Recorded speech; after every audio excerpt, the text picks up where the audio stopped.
안녕하세요. 장검중학교 3학년 학생들. 자, 와방쌤이 돌아왔습니다. 오늘부터는 이제 선생님이 지난 시간까지는 일제강점기 파트까지 이제 공부를 했었고요. 이 파트는 이제 시험 범위에 들어갈 수 있다라고 얘기를 했었는데요. 자, 오늘부터는 학교 중간고사, 기말고사 시험 범위에 들어가지 않습니다만 우리나라 역사에서 빼놓을 수 없는 바로 오늘날 대한민국이 만들어지고 그 이후에 어떤 역사가 전개됐는지 그 내용에 대해서 살펴보려고 합니다. 그래서 필요한 친구들 중심으로 이제 내가 인문계고교 진학 예정이 있다. 혹은 인문계고교를 안 가더라도 뭐 검정고시가 됐건 특성화고를 거쳐서건 대학 진학의 의지가 있다. 뭐 혹은 내가 당장 한국사 검정능력 시험 대비를 좀 할 생각이 있다. 뭐 이런 친구들 중심으로 의무적으로 좀 들어주시면 좋을 것 같고요. 그 외 친구들은 이제 의무적으로까지는 이제 강의를 안 들으셔도 상관은 없는데 그래도 요 파트가 이제 좀 어떻게 보면 우리 역사에서 큰 비중을 차지하고 있기 때문에 가급적이면 시간 여유가 되시는 분들은 다들 영상을 봐주시면 좋을 것 같습니다.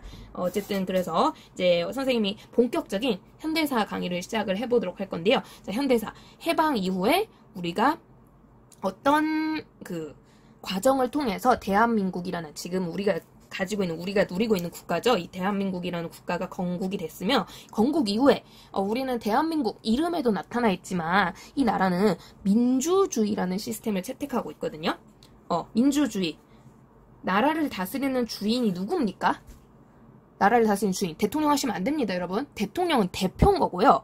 이 대표를 국민의 소문으로 뽑아서 시민들이 주인으로서 이 세계, 이 나라를 다스린다, 주인이 된다. 그런 의미에서 민주주의라고 하는 거거든요. 그러니까 여러분 한 명 한 명이, 선생님 포함해서 우리 모두가 이 나라를 다스리는 지배자이자 지도자이자 주인공이 되는 그런 이념이라고 보시면 되겠습니다. 근데 이 이념이요.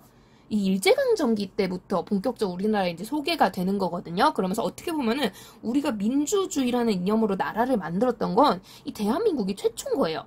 물론 대한민국 임시정부가 민주주의를 채택하고는 있었으나 말 그대로 대한민국 임시정부는 임시거든요. 정식 국가라고 보기 어려운 거죠. 그래서 왕이 다스리던 국가에서 한꺼번에 실은 이 다른 나라 같은 경우 서양 같은 경우에는 이 중간 과정에 여러 가지 사건들이 있거든요. 이건 우리가 2학기 때 세계사에서 볼 건데 우리나라는 이제 한꺼번에 갑작스럽게 나라 이념이 바뀌었다라는 거예요. 그러면서 익숙하지 않잖아요.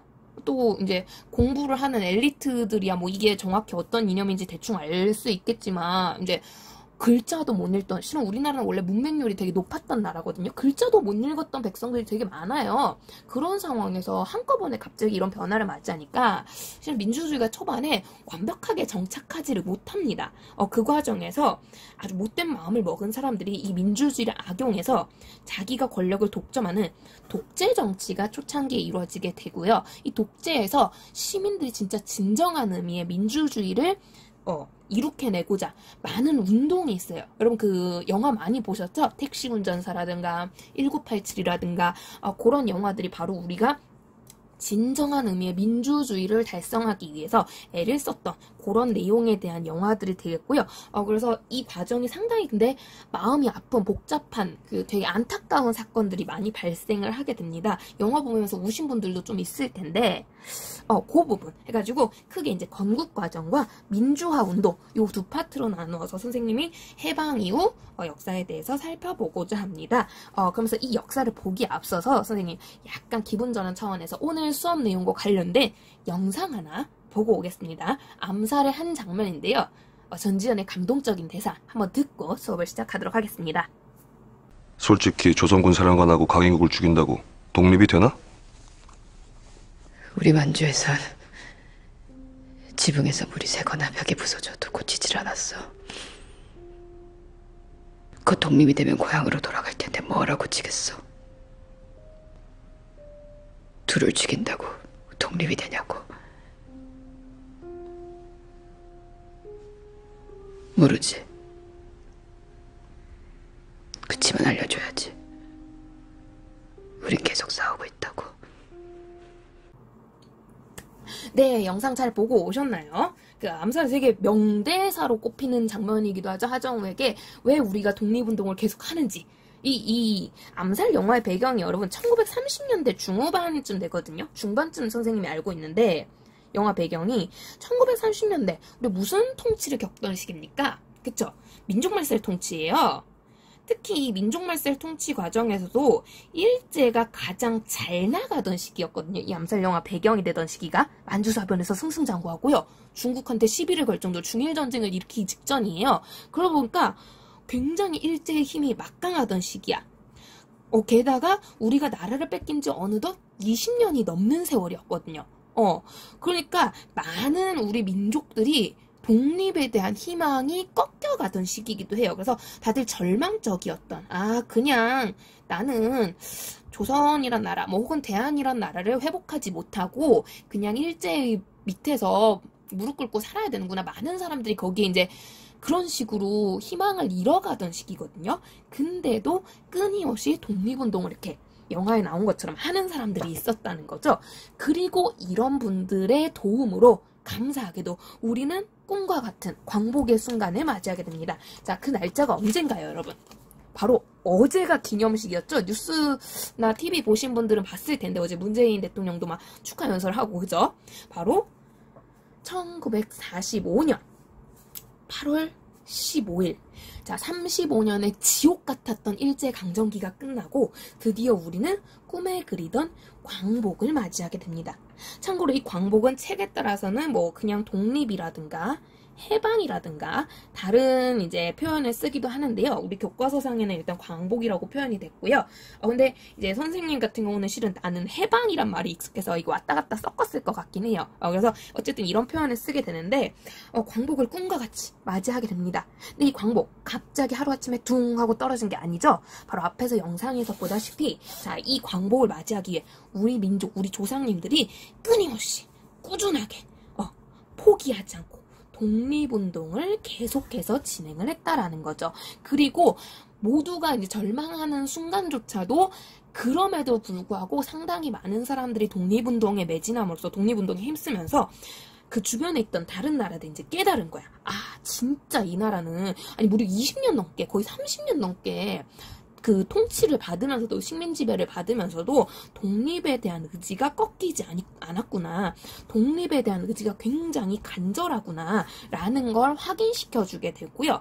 자, 이것 때문에 많은 강대국들, 특히 우리 주위에 있던 뭐 중국이나 태평양 전쟁의 주인공이던 미국, 영국 등등의 많은 국가들이 이 전쟁이 끝나는 순간, 걔네가 하던 전쟁 2차 대전이죠. 우리로 치면 이제 중일전쟁이나 태평양 전쟁이 끝나면 이 조선이란 나라, 대한이란 나라는 독립을 반드시 시켜줘야겠다라는 생각을 하게 됩니다.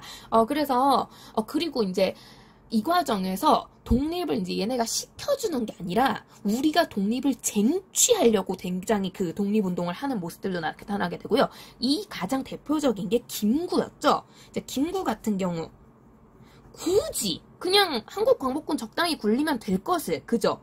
일부러 미국 OSS까지 찾아가서 무슨 작전 했었습니까? 그쵸, 국내 진공 작전 했었다고 얘기를 했잖아요. 그러면서 우리 민족이 독립을 받는 게 아니라 막 강대국도 미국이 너네 독립해라 해서 받는 게 아니라 정말 우리 손으로 일제를 패망시키고 획득을 하려고 굉장히 애를 많이 써요. 근데 이제 그래서 요 부분도 정말 이게 흔히 이제 내부적 요인이라고 많이 얘기를 하거든요. 우리가 광복을 얻을 수 있는 데는 이 독립운동이란 게 굉장히 크게 작용을 했다라는 거죠.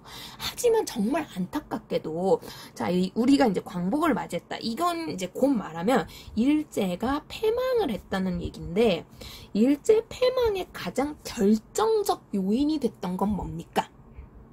가장 결정타가 됐던 거. 그쵸? 가장 결정타는 우리 독립운동보다는 심플하죠. 폭탄이 터졌죠. 아주 유명한 폭탄. 그쵸? 원폭이 터졌다는 거예요. 결국 강대국이 그 전쟁에서 승리할 수 있는 원폭이 터지는 일이 있었다는 거고요. 결국 이 원폭은 우리가 던진 게 아니라 이제 미국이 던진 거잖아요. 결국 이제 우리 손으로 쟁취했다기보다는 이 전쟁에 참가하고 있던 강대국들, 흔히 연합국이라고 많이 표현하는데 이들이 전쟁에서 승리한 것, 2차 대전에서 승리한 것, 요게 이제 좀 더 일제패망의 큰 큰 원인이 되었었다라는 거죠. 그것 때문에 사실상 우리는 이제 광복을 달성함에 있어서 우리 스스로 쟁취하는 내부적 요인보다는 당시 상황이라고 볼 수 있는 외부적 요인, 요게 훨씬 더 컸다라는 거고요. 그래서 만약에 연합군이 연합국 세력들이 얘네 독립시켜주지 말까? 이랬으면 솔직히 독립을 못했을 수도 있어요. 못했을 수도 있는데 워낙 우리의 독립의지가 간절하다 보니까 전쟁 직전부터 이 강대국들이 이제 전쟁 끝나면 우리 이제 뭐 어떻게 땅 나눠 가질래? 어떻게 일제나 이제 독일 같은 애들 혼내줄까? 이런 거 이제 회의를 하는 과정에서 조선 대한이란 나라 있잖아. 얘네도 이 전쟁 끝나면 독립시켜주는 거 어때? 라는 아주 유명한 회의를 열어요. 요 회의가 되게 그 시험에도 잘 출제되는 유명한 회의인데요. 여러분, 교과서 86쪽 보시면, 친절하게 적혀 있습니다. 바로 두 개의 회의인데요. 먼저 일어났던 게 카이로 선언. 이집트에서 이제 그 1943년 11월인데요. 이제 태평양 전쟁을 중심으로 해서 어느 정도 2차 대전의 승리의 모습이 이제 강대국들한테 그려지는 시기였던 거죠. 그래서 이거 오래 안 갈 것 같아. 전쟁이 몇 년 후면은 우리 끝날 것 같은데, 몇 년 안 돼서 끝날 것 같은데, 그러면서 어떻게 전쟁 이후 상황을 정리할까라는 내용에서 이제 선언을 발표를 한 거예요. 전쟁 끝나면 우리 기본적으로 요요요 약속들은 좀 지켜주자. 이렇게 처리를 하자. 전쟁 이후에 평화를 지키게 이런 거는 지켜주자라는 걸 선언한 건데요. 자, 여기에 아주 유명한 바로 한국의 독립에 대한 약속이 이제 들어가게 되는 거고요. 그러면서 여기에서 적절한, 요 멘트 중요해요.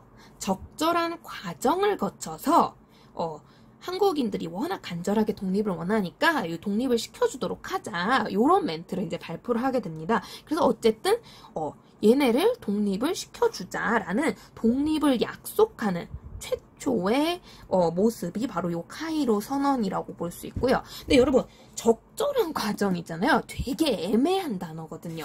그러니까 이거를 조금 더 확인할 필요가 있는 거예요. 카이로 선언이라고도 하고 카이로 회담이라고도 해요. 회의 이름이 회담이에요. 그래서 둘 다 같은 거. 자, 그래서 그래, 되게 애매한 표현이기 때문에 이걸 한 번 더 한국인들아, 우리 진짜 지킬게. 여기 조금 표현이 애매하긴 한데 정말 우리 너희도 태평양 전쟁에서 활약했잖아. 너희 독립운동 계속했잖아. 약속 지킬게. 니네 독립시켜주겠다는 하면서 한 번 더 회의를 열어요. 요게 포츠담 선언, 포츠담 회담. 그래서 포츠담 선언, 보통 이렇게 표현을 많이 하죠. 교과서에 둘 다 이렇게 선언이라고 돼 있죠. 그래서 포츠담 선언 이런 걸 1945년에 발표를 하게 됩니다. 1945년 7월이에요. 거의 이제 우리 광복 직전이죠. 이때 한 번 더 비슷한 표현입니다. 비슷하게 진짜로 우리 정말 독립 약속한다 라는 걸 다시 한번 재확인을 시키게 됩니다. 그래서 요 두 가지를 통해서 우리는 확실하게 독립을 할 수 있다는 거 보장받게 되고요. 그래서 우리가 쟁취를 하든 독립을 시켜주든 어쨌든 우리가 전쟁이 끝나면 독립을 하게 되는 거야. 그러면서 요러한 모습들이 나타나니까 드디어 이제 우리 특히 요런 회담에 직접적으로 영향을 주었던 독립운동에 참여 중이던 이 독립군 세력들이 진짜 우리의 광복이 얼마 남지 않았구나. 독립이 얼마 남지 않았구나. 이제 우리는 광복 이후의 상황을 준비하겠다라고 모습을 보이게 됩니다. 자, 선생님 수업 시간에도 계속 얘기했었죠. 광복 이후 우린 뭘 해야 됩니까? 광복하면 땡입니까? 아니죠. 광복 이후에는 드디어 우리 손으로 우리가 주인인 일제의 지배를 받지 않은 우리만의 국가를 건국할 준비가 들어가야 된다는 거예요. 이런 거를 이제 건국 준비 말 그대로 외치게 되는 거고요. 근데 여러분, 나라를 세운다는 게 쉬운 일입니까? 굉장히 어려운 일이거든요. 그러니까 이거를 광복 전부터 미리미리 소식이 빠른 독립군들은 이제 준비를 하게 되는 거예요. 근데 이 건국 준비 여러 사람들이 등장을 하는데 특히 가장 유명한 세력이 3개가 있어요, 여러분. 일단 여러분, 상식적으로 우리 40년대 말의 상황을 생각을 해봅시다. 40년대 말 우리 독립운동 따로따로 안 해요, 그죠? 다들 합치려고 애를 썼잖아요. 어떻게 합치려고? 그쵸? 이념을 초월해서 몽땅 합치려고 애를 썼는데 실질적으로는 이념에 따라 크게 세력이 둘로 나눠졌어요. 무슨 이념과 무슨 이념으로. 그쵸? 민족주의라는 이념과 사회주의라는 이념으로. 그래서 독립운동이 크게 두 세력, 물론 다른 세력도 있습니다만 크게 두 세력으로 나눠서 진행이 됐기 때문에 자연스럽게 건국 준비도 일단 기본적으로 구배 지역에서는, 바깥에서는 이렇게 두 세력으로 나눠서 진행이 됩니다. 그러면서 민족주의에서는 누가 앞장서서 건국 준비를 할까요? 민족주의 당시 통합했던 단체가 그쵸, 임정이었죠. 임정은 누가 이끈다? 그쵸, 김구가 이끌었었죠. 즉 김구를 중심으로 한 민족주의 세력이 구성하려고 했던 건국준비 모습이 있고요.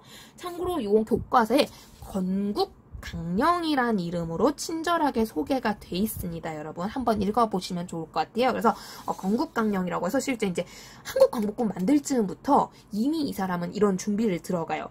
그리고 김구가 한참 이런 준비를 할 때 반대로 사회주의도 뭉쳤잖아요. 최종적으로 누구 중심으로 붙었죠? 원래는 사회주의는 김원봉이 뭉치려고 애를 썼는데 원봉의 조선의용대가 중간에 뽀개졌죠. 그죠? 그래서 최종적으로 사회주의는 누가 단합을 시켰습니까? 그쵸? 원봉이 아닌 두봉이었어요. 그죠? 원 아니에요. 두예요. 두. 그래서 바로 김두봉이 중심이었던 조선 독립 동맹이라는 단체. 바로 우리가 수업 시간에 조선의용 군이라고 불렀던 요 군대가 소속된 단체가 사회주의를 대표하는 김두봉을 중심으로 건국 준비를 하는 모습이 나타나게 되고요. 그래서 국외 지역에서 열심히 얘네가 건국 준비를 합니다. 자, 그런데 여러분 아까도 말했지만 세력이 총 몇 개가 대표적이라고요? 둘 아니에요. 셋이거든요. 자, 국외에서 김구와 김두봉이 한참 이렇게 나설 때 여기에서 새로운 인물이 등장합니다. 이제 한창 일제강점기 도중에 감옥에 갇히시는 바람에 우리 교과서에는 이제 독립운동 파트에서는 크게 소개가 못 됐던 분인데요. 실제로 독립운동에서도 큰 활약을 하셨던 사회주의 계열의 인물이에요. 자, 이 새로운 인물 이름 꼭 기억해 둡시다. 여운형이라고 불리게 되는데요. 자, 이 여운형이라는 사람이 감옥에 갇혀 있었다가 해방 직전에 광복 직전쯤에 풀려나요. 풀려나면서 감옥에 있었잖아요. 이분은 조선에 있었다는 얘기거든요. 그래서 국내에서 야, 나라 건국하는데 이념이 갈라지면 어떡해 하면서 본인이 사회주의이지만 이분이 사회주의치고는 조금 중간에 위치한, 그러니까 민족주의도 굉장히 좋아하시는 그런 좀 입장이셨거든요. 그러다 보니까 국내에서 이념을 가리지 않고 민족주의와 사회주의를 모두 불러서 건국 준비에 나서게 돼요. 그래서 장소도 장손이거니와 이념이 둘 다 들어갔기 때문에 이 여운형의 건국 준비가 가장 영향력이 컸었고요. 이 단체를 우리는 건국 동맹이라고 부릅니다. 말 그대로 건국을 준비하기 위한 동맹, 민족주의와 사회주의가 동맹했다. 이렇게 이름을 기억하시면 좋을 것 같아요. 그래서 건국 동맹이라는 세력이 만들어지게 되고요. 결국 그래서 이 세력을 중심으로 건국 준비가 진행이 됩니다. 특히 왜냐하면 아까 말했던 김구나 김두봉 같은 경우는 국외 지역이었거든요. 그쵸? 국외니까 광복 이후에 다시 조선으로 들어오기까지, 지금 이거 조금 이따가 얘기할 건데 조금 사건이 있어요. 그래서 바로 못 들어오거든요. 그러니까 광복 직후에 바로 와서 나라 뚱땅뚱땅 해야 되는데 그걸 못 해요. 근데 여운형은 국내에 있었거든요. 그러니까 이분은 이 건국동맹을 이용해서 끊기지 않고 계속해서 뚝딱뚝딱 하면서 건국 준비를 할 수 있게 되고요. 그래서 이 건국동맹은 자연스럽게 광복을 기점으로, 광복 이후에는 잘렸네요. 건국준비위원회라는 이름의 단체로 업그레이드 되는 모습을 보이게 되고요. 그래서 흔히 이 건국준비위원회 이름이 너무 길잖아요. 많이 건준이라고 불러요. 그래서 건준이라고 부르는 이 단체를 이용해서 계속 끊기지 않고 나라 건국을 준비합니다. 그리고 실제 건국준비위원회는요, 나라 건국에 성공해요. 여러분 몰랐죠? 실은 우리는요 광복 직후에 그래서 나라 만듭니다. 나라 만드는데요. 자, 이 나라 이름이요. 이분이 이제 사회주의 중심 세력이었잖아요. 그래서 그런가 약간 지금의 북한하고 이름이 조금 비슷해요. 이 이름이 무엇이냐? 바로 조선인민공화국이라고 부릅니다. 적어줄게요. 자, 그래서 이 건국준비위원회를 통해 이념을 가리지 않고 연합해서 만들어진, 광복 직후에 연합해서 만들어진 단체예요. 조선인민공화국이고요. 1945년에 건국이 됩니다. 그런데 너무너무 안타깝게도, 자, 그러면 이게 실제 인정이 됐으면 지금 우리나라 이름이 조선인민공화국일 거 아니에요. 그쵸? 근데 우리 지금 그런 이름 안 쓰거든요. 이 나라 의미가, 실제 인정을 못 받았다라는 거예요. 실은 그러면서, 나름대로 우리 민족이 독립 전부터 끊임없이 김구, 김두봉, 특히 여운형, 요 사람을 중심으로 건국 준비에 들어갔지만, 안타깝게도, 사실상 우리가 지금 누리고 있는 이 현재 이 대한민국이라는 나라가 바로 뿅 하고 만들어지지 않습니다.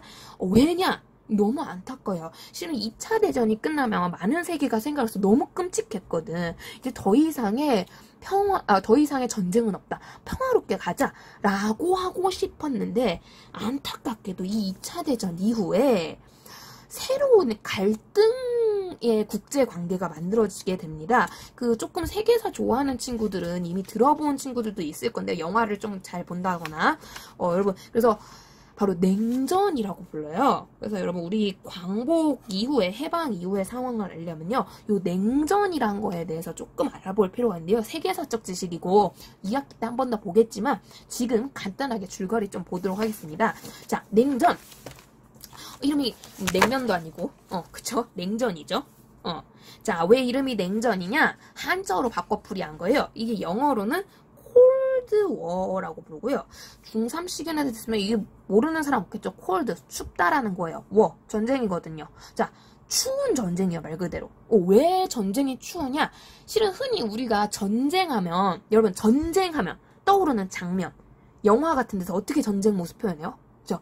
폭탄도 빵빵 터지고 불길이 치솟고, 그지? 사람들 피 흘리고, 빨강색, 불길, 폭탄. 보통 전쟁하면요, 뜨겁다는 걸로 표현이 많이 돼요. 뜨겁거든요. 뜨겁다가 아니고, 뜨겁다라고 표현이 많이 되는데, 그런데 이 전쟁은 좀 특이하게도 폭탄이 터지지 않는 전쟁이야. 전쟁은 전쟁이야. 갈등인데, 차가워요. 불길이 치솟지 않아요. 그래서 냉전이라고 부르거든요. 자, 이건 어쩌다가 2차 대전 직후에 요상한 전쟁이 휘말리게 되느냐. 실은 이 2차 세계대전이요, 원래 시작은 식민지를 둘러싸고 독일, 일본, 이탈리아 중심의 요 세력과 이제 미국, 영국, 미국, 영국, 소련, 중국 등등의 이제 다른 연합한 국가들이 이렇게 해서 대결을 실제로 작게 뒤져보면 더 있지만, 대결을 하게 된 건데, 이 과정에서 여러분, 원래 이전까지는 전 세계에서 가장 강국, 선생님이 거몽도 사건이나 이런 거 얘기할 때 가장 강국이 누구라 그랬어요? 원래 영국이거든요? 이전까지 전 세계에서 가장 식민지가 많았던, 가장 국력이 셌던 나라는 영국이에요. 근데 이 영국이 2번의 세계대전을 겪고, 사실상 2차 세계대전 이후엔 상당수의 식민지가 독립을 맞이하게 되면서 식민지를 상당히 잃어버리게 되죠. 그리고 이 2차 세계대전은 승리로 이끄는 원자폭탄을 개발했던 나라가 미국입니다. 그러면서 새롭게 강대국으로 오늘날까지 유지되고 있는 미국이 크게 성장하는 모습을 보게 되고요. 근데 이 미국이 성장할 때, 미국만 성장하면 전쟁이 안 일어날 건데, 왜냐면 얘가 1등이니까. 문제는 이 전쟁 과정에서 새롭게 사회주의라는 이념이 퍼지기 시작했거든요. 이 사회주의의 중심국가가 누굽니까? 그쵸? 소련이죠. 그래서 소련이 사회주의라는 이념을 내세워서 많은 국가들을 포섭하고 포용하면서 굉장한 강대국으로 또 하나 성장을 하게 돼요. 그리고 미국보단 좀 늦지만 나중에 소련도 2번째로 원폭을 개발하는 국가기도 해요. 그래서 두 나라가 성장을 하게 된 거예요. 근데 여러분, 세상에 태양은 하나뿐이거든요. 강대국이 둘이 되니까 얘네가 이제 적이 있을 때는 그래도 힘을 합쳐서 열심히 뭉쳐서 싸웠는데, 이제 2차 세계대전이 끝났어. 얘네가 졌잖아요. 패배를 하니까 우리들 중에 지금 제일 센 놈이 나랑 너네? 나랑 너야? 그러면 우리 미국, 소련 중에 진정한 1등은 누구니? 경쟁하는 일이 생긴 거예요. 그러면서 미국 대 소련, 얘네가 이제 길이 지금처럼 계속 연합을 하느냐, 싸우느냐, 이제 갈등을 하느냐, 1등을 잘 이루고 다투느냐, 이제 이렇게 갈등을 하게 되는데, 둘이 나라도 다르고요. 특히 둘이 절대 힘을 못 합치는 게 하필 이념이 달라요. 그래서 이 누누이 얘기했다. 바로 소련은 사회주의를 지향하는 국가고요. 미국은 자본주의를 지향하는 국가거든요, 여러분. 참고로 여러분 사회주의가 반대말로 민주주의라고 알고 있는 친구들이 많은데 아니에요. 사회주의는 경제 시스템이거든요. 여러분 내가 강조했죠. 사회주의. 경제적으로 모두가 어떻게 살았으면 좋겠다고. 그치? 원래 이론적인 의미가 그래요. 평등을 강조하는. 그러니까 그 평등을 위해서는 부자들한테 돈 좀 뺏을 수도 있는 거야. 자유, 돈을 내가 많이 가질 수 있는 자유보다는 모두가 똑같이 사는 평등이 더 중요해 라고 하는 이념. 물론 이것도 정확한 의미는 아닌데 조금 쉽게 설명하자면 그런 거예요. 그게 사회주의고요. 반면 자본주의 같은 경우는 평등이 좀 훼손될 수 있어. 빈부격차란 문제가 생길 수도 있어. 하지만 그것보다는 내가 있는 만큼 투자해서 돈을 버는 자유가 더 중요해 라고 외치는 이념이거든요. 그러니까 이 두 이념은 완전 반대 성격을 띠는 거예요. 그래서 둘은 섞일 수가 없다고 얘기를 한 거예요. 참고로 우리나라 안에서, 우리 민족 안에서 자본주의를 나름 지향했던 계층이 대부분이 민족주의인 거고요. 사회주의는 사회주의가 되는 거죠. 그래서 민족주의, 사회주의가 연합하기 힘들다는 거예요. 그래서 신간회가 대단하다는 거예요. 이 차이를 극복을 했으니까. 독립이라는 목적 때문에. 근데 이제 독립 끝났잖아요. 그러니까 이런 갈등이 우리나라도 나타나고 전 세계적으로 나타나게 되는 거예요. 그러면서 근데 여러분 역사적으로 자본주의랑 사회주의 중에 뭐가 더 먼저 나올게요? 그쵸? 자본주의가 먼저 나와요. 세계사에서 다시 볼게 모르는 친구들은 자본주의가 먼저 나오기 때문에 이게 먼저 등장했어. 1번. 보통 그래서 이 자본주의를 믿는 미국 편을 드는 애들을 제1세계. 우리는 자유가 더 좋아. 자본주의가 더 좋아. 대표적인 나라가 어떤 나라 있을까? 미국 말고. 지금 우리 남한 자본주의 믿잖아요. 그쵸? 투자한 만큼 돈 벌잖아. 빈부격차라는 부작용이 있지만. 제1세계예요. 반면 무슨 소리야. 나는 그러니까 나는 내가 봤을 때는 저렇게 잘 사는 사람과 못 사는 사람 차이 나는 거 아닌 것 같아. 자유보다는 평등이 더 중요한 것 같아. 두 번째로 등장했잖아요. 제2세계라고 불러요. 그래서 이 두 세력이 갈등을 합니다. 근데 이제 미국도 그렇고 소련도 그렇고 둘 다 2차 세계대전을 경험한 국가거든요. 그러니까 이 폭탄을 뻥뻥 터뜨리면서 하는 전쟁이 너무 무섭다고 생각한 거예요. 특히 이제 그 폭탄을 터뜨릴 수가 없는 게 두 나라가 공통으로 개발을 하고 말았어요. 이거 터뜨리면 지구 멸망이에요. 원폭이거든요. 이 원폭이요. 함부로 터뜨릴 수가 없는 폭탄이에요. 그래서 그 책상 데스크 위에 원폭 단추는 준비를 해놨는데 함부로 누를 수가 없는 거예요. 왜냐하면 이거 한번 내가 터뜨리는 순간 쟤도 나한테 터뜨릴 거고 왔다 갔다 하다 보면 그냥 다 같이 죽자라는 거고요. 다 같이 죽자라는 거기 때문에 쉽사리 폭탄을 터뜨릴 수는 없어요. 그래서 뜨겁진 않아요. 뜨겁진 않은데 그럼에도 불구하고 끊임없이 얘네가 전쟁급의 갈등을 겪는 거예요. 그러면서 미국은 미국대로 내 편 될 사람 여기 모여라 하면서 자기의 동맹 세력을 확대를 해가고요. 그러면서 우리 남한, 일본, 영국, 프랑스 등등의 여러분이 알만한 유명한 나라들이 여기 들어가는 거죠. 반면 소련도 너네가 편 모으니 우리도 편 모으자. 여기 붙어라면서 여러분 흔히 우리 잘 모르는 국가들이 여기 드는 경우가 많아요. 왜냐면 모르는 이유가 교류를 못한 거야 그동안. 대표적인 동유럽 국가들이죠. 동유럽 여러분 이름 알만한 국가가 뭐 있을까? 체코? 이런 나라? 쿠바? 베트남도 사회주의 국가였고요. 이 베트남은 나중에 사회주의가 되지만 어쨌든 사회주의 국가였고요. 중국도 개방한 지 얼마 안 됐죠? 북한. 요런 나라들. 요런 나라들은 소련 편을 드는 거예요. 그래서, 여긴 영국, 프랑스 이런 나라들 들어가는 거고. 그래서 그 세력들을 계속 넓힙니다. 그러면서 여러분, 서로 경쟁을 해야 되잖아요. 적을 알아야 전쟁에 승리할 수 있거든요. 스파이를 계속 보내는 거예요. 서로 스파이 보내는데 여러분 혹시 들어봤어요? 007이라고. 첩보 영화 중에 대명사죠. 요즘은 조금 한물가긴 했는데 한 90년대 00은 좀 오반가? 90년대까지만 해도 거의 스파이계의 대명사 남자들이 막 죄다 따라하는 띵디리딩딩딩딩딩딩디리딩딩딩딩 하면서 따라했던 그 대표적인 스파이가 007입니다. 여기서 나온 거예요. 배경. 그래서 그 옛날 영화 중에는 이 냉전이란 걸 배경으로 하는 영화들이 굉장히 많아요. 여러분 의외로 뒤져보시면 이 외에도 핵무기 경쟁. 미국에서 먼저 원폭을 개발하니까 이어서 소련에서도 개발하고 소련에서 원폭에 이어서 수소폭탄 개발하니까 미국에서 질 수 없어. 더 센 폭탄 개발하고 그러면서 그 왜 정은이가 핵 개발하니까, 정은이라고 하면 안 되나? 김정은이 핵 개발하니까 왜 트럼프가 막 그런 거 협박했다고 하잖아요. 뉴스에서 명대사로. 내 책상 위에 큰 단추 있다. 핵폭탄 단추 있다.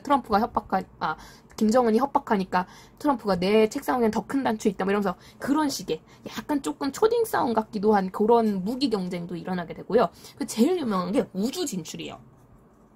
우주, 과학기술의 최고봉 일종의 볼 수 있는 당시 기술력이었거든요. 그래서 이 우주로 누가 먼저 위성을 쏘아 올리느냐, 뭐 이런 거 경쟁하는데, 이 소련이 먼저 쏘거든요. 인공위성을. 그래서 우주로 인공위성을 소련이 먼저 쏘니까 미국이 빡친 거예요.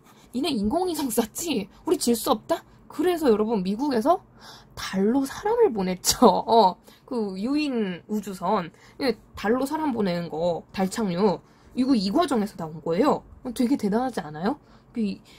이런 경쟁 속에서 거기서 달 착륙도 일어나고 막 이런 게 바로 냉전입니다. 그래서 막 폭탄이 대놓고 팡팡 이 미국 소련 사이에서 터지는 건 아니니까 그래서 뭔가 뜨겁진 않은데 진짜 끊임없이 갈등이에요. 그래서 콜드워 냉전이라고 부르게 되고요.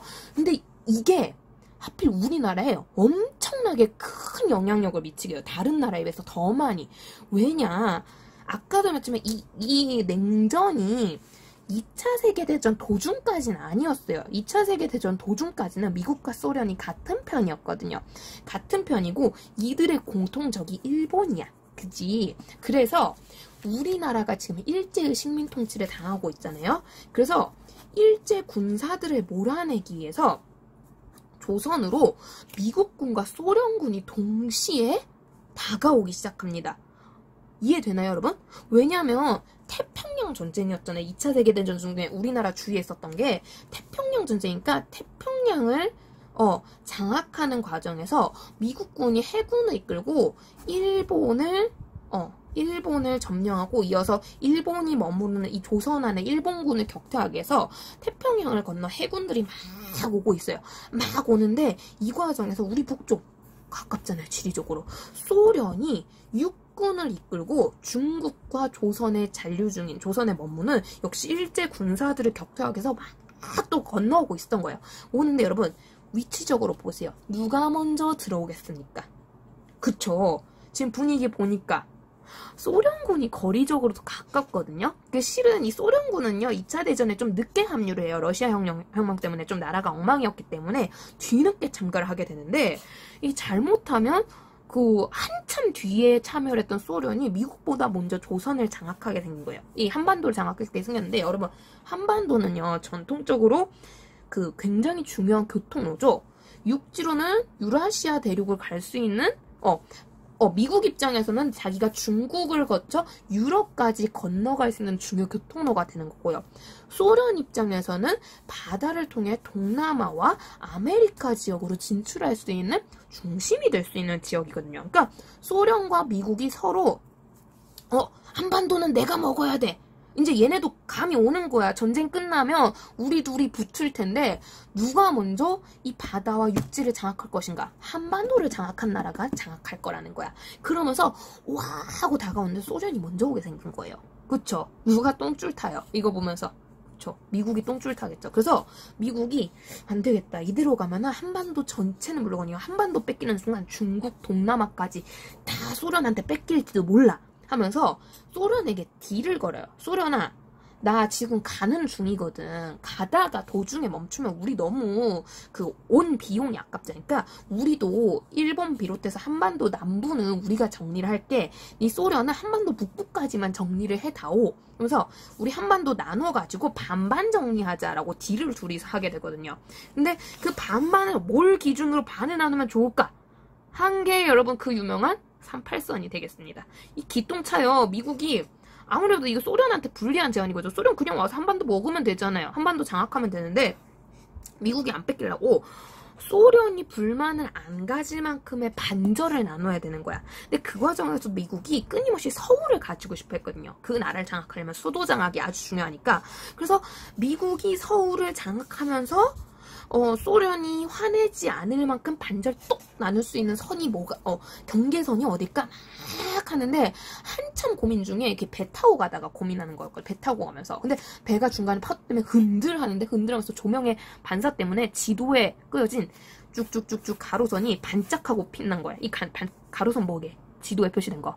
위도거든요. 그 위도가 36, 37, 38 이렇게 표시가 됐는데 요 38도선이 딱 절반인데 서울이 남쪽에 있는 거야. 이거 보면서 미국이 좋아, 이거다. 하면서 소련한테 38선 기준으로 38선 북쪽만 니네가 일제군사 몰아내, 정리해. 그러면서 요 내부 치안을 좀 담당해줘. 경찰 노릇해. 우리가 남부 정리할게. 하면서 딜을 하게 되고요. 그러면서 우리는 우리대로 건국준비 활동을 하고 있음에도 불구하고 이제 강대국들이 보기에는 우리가 그때 이제 국내 진공작전 이런 걸 못했기 때문에 아니 뭐 조선이 자기들 힘으로 건국이고 나발이고 뭐 일제 군사 격퇴하는 거 가능하겠어, 우리가 도와줘야지 라는 핑계로 접근을 하게 됩니다. 그래서 한반도 북부 지역, 지금의 북한 지역일 때는 소련군이 머물러서 소련군이 정치하는 그런 시기가 오게 되고요. 우리는 여기에 미국군이 들어오는 거죠. 그래서 흔히 미군정 시대라고 하는, 미군정 시기라고 하는 그런 시기가 펼쳐지게 돼요. 그래서 실은 이 소련군과 미군정이 들어왔는데 이때 우리가 이제 조선인민공화국을 세운 거야. 여운형이라는 사람을 중심으로. 근데 아까 전에 여운형은 무슨 이념 중심이라고요? 사회주의거든요. 이 사람이 이념 통틀어서 모으긴 했지만 주인공이, 중심 대표가 사회주의 세력이잖아요. 이름에서도 나오지만 약간 이게 그래도 굳이 따지자면, 굳이 하나로 나누자면 어디에 더 가깝다? 사회주의 세력이 더 가깝거든요. 미국 입장에서 마음에 안 드는 거예요. 자기는 사회주의의 반대 세력이잖아. 그치? 그러니까 자본주의 중심의 국가를 만들려고 하니까 이걸 인정해 줄 수가 없는 거야. 우리의 동의를 구하지 않았다. 니네 나라 불안한 상황인데 무슨 나라냐. 니네 선거당은 선거도 안 했지 않느냐. 막 이런 말을 하면서 결국에는 미군이 임시로 여기를 돌봐주게 됩니다. 그래서 여러분 되게 그 영상 뒤져보면 씁쓸한 게요. 우리가 이제 아까 말했지만 1945년 8월 15일에 광복을 맞이했잖아요. 광복을 맞이하면서 조선 총독부에 걸려있던 일장기 그 우길승천기 있죠. 그게 쭉 하고 내려와요. 그러니까 깃발을 내린다는 그 자체가 이제 항복이고 패망이고 이 나라의 주인이 내가 아니야 라는 의미거든요. 그래서 쭉 내려오는데 그게 얼마 안 가. 며칠 뒤에 여기에 무슨 국기가 올라가느냐. 우리나라 국기가 안 돼요. 우리나라 당시 없으니까. 미국 성조기가 올라가요. 그래서 이 지역은 우리 미국이 대신 통치해줍니다 라는 의미로 성조기가 쭉 걸려. 너무 슬프죠. 그죠? 그래서 안타깝게도 이런 국제관계. 근데 여러분 이거 소련, 미국 나쁘다고 할 수가 없어요. 얘네도 자기 나라 입장에서 이 국제관계가 진짜 무서운 게요. 진짜 자기 나라 이익에 따라 움직여야 되는 거거든요. 그러니까 자기 나라가 앞으로 진짜 완전 판세가 바뀔 수 있는 거. 한반도를 누가 장악하느냐에 따라서. 그래서 요걸 위해서 양국은 양보를 서로 할 수 없는, 그 경쟁을 할 수밖에 없는 이런 구도인 거고요. 여기에 우리나라는 위치적인 특성 때문에 혹은 우리나라 내부에서도 하나의 세력이 아닌 여러 세력이 막 흩어져 있었기 때문에 이런 것들이 결합을 하면서 이 영향을 받아서 나눠질 수밖에 없는 시기라는 거지. 결국에는 그래서 우린 광복 직후 나라가 쪼개져 있는 이런 상태로 건국 준비에 들어가게 됩니다. 그러면서 조선인민공화국이 효과가 없었잖아요. 결국에는 어쩔 수가 없잖아. 이 강대국이 이렇게 장악한 상황에서 다시 건국 준비에 나서게 되는데요. 문제는 쉽지가 않습니다. 아까 좀 그 건국 준비를 하려니 우리 스스로 먼저 했던 건데 실패한 거잖아요. 그러니까 이런 재실패를 하지 않으려면 강대국들과 되게 이제 이야기를 잘 맞춰가면서 해방 준비를 해야 된다라는 거지. 그러려면 여러분 우리의 목소리가 하나가 되는 게 좋을까요? 쪼개지는 게 좋을까요? 얘네한테 강력하게 어필하려면 하나가 되는 게 좋겠죠. 우리 목소리가 하나여야 되는데 안타깝게도 광복 직후 우리 민족의 목소리는 하나가 되게 어려운 상황입니다. 일단 독립운동 자체가 세력이 둘이었잖아요. 무슨 주의와 무슨 주의로. 그쵸? 민족주의와 사회주의로. 자, 그리고 이 민족주의와 사회주의는요. 광복 이후에 냉전 시스템에 어울리게 살짝 모습을 바꾸게 돼요. 자, 민족주의 대부분은 아까도 말했지만 무슨 주의를 지향하게 되느냐? 냉전에 휘말렸잖아요. 그쵸? 냉전 중에서도 자본주의. 즉 미국 편을 드는 세력으로 대부분 넘어가게 되고요. 이 사람들을 우리는 흔히 우파라고 많이 부르게 됩니다. 들어본 적 있으니까 뉴스에서 우파라고 많이 부르게 되고요. 반면 사회주의는 바꿀 게 없죠, 그죠? 이 사람들 그냥 사회주의예요. 사회주의라고 하면서 흔히 이 사람들을 우리 뭐라 부르게 되느냐? 좌파라고 부르게 돼요. 그래서 독립운동가들이 우파와 좌파로 나누어져서 활동을 하기 시작하는데 건국 준비 과정에서 이게 영향을 미치게 되는 거예요. 근데 여러분 이게 굉장히 미묘한 게 이 우파랑 좌파, 자본주의와 사회주의라는 게요. 여러분 요리할 때 파 썰듯이 무 썰듯이 그 단칼에 빡 잘리는 게 아니에요. 굉장히 상대적인 이념이거든요. 완벽한 자본주의에서는요, 여러분, 지금 같은 복지라고 하죠? 기초수급자라든가 최저임금제라든가 이런 시스템이 있을 수가 없어요. 실은 우리나라 안에도요, 자본주의 안에 사회주의 요소가 들어간 거예요. 이게 합쳐진 게 더 좋다고 지금은 생각을 하기 때문에 장단점이 있는 거지. 반면 사회주의도 완벽한 사회주의가 되잖아요. 북한 꼴 안 나요. 북한 이상한 사회주의, 거기는 사회주의라고 하기 조금 민망해요. 정식 사회주의가 아니기 때문에.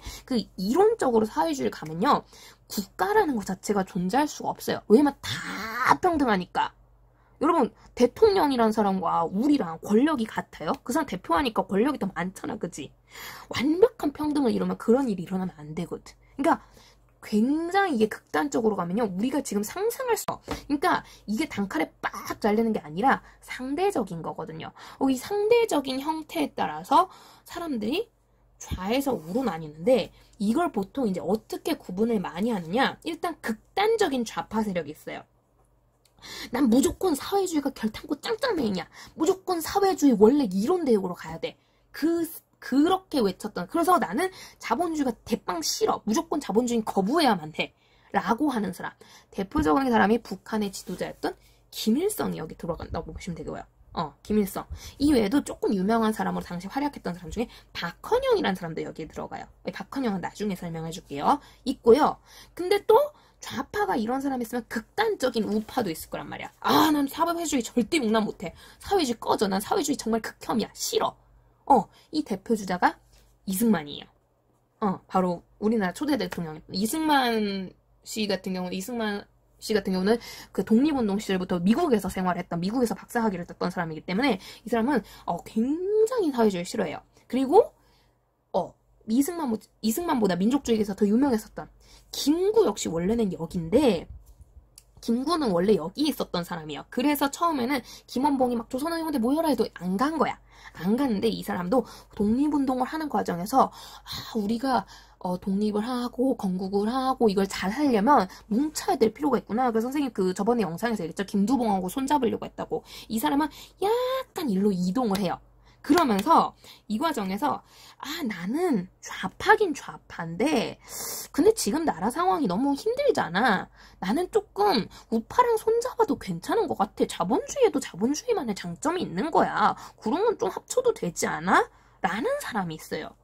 좌파인데 중간에 낑겨 있다고 해서 이걸 중도 좌파라고 하고요. 그래서 나는 우파랑도 손 잡을 수 있어. 라고 하는 사람, 대표적인 사람, 앞에서 봤던 여운형이 여기에 해당하는 거죠.